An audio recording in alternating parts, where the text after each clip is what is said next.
Sarah Geronimo and Matteo Guidicelli's love story began in 2012 when they were both cast in the Philippine television series, Sarah G Live.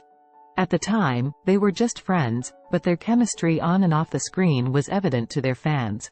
It wasn't until 2014 when they officially started dating, and they quickly became one of the most talked about celebrity couples in the Philippines. Despite being in the public eye, they kept their relationship private and rarely talked about it in interviews.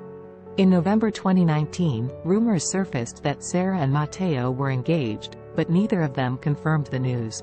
It wasn't until February 20, 2020, when they surprised their fans with the news that they had gotten married in a secret ceremony in Taguig City, Philippines. Reports suggest that there was some tension between the couple's families on the day of their wedding, as Sarah's mother allegedly disapproved of the union. However, the couple maintained their love for each other and have since continued to keep their married life private. Despite the challenges they faced early on in their relationship, Sarah Geronimo and Matteo Guidicelli's love story has remained strong, and they continue to support each other in their respective careers.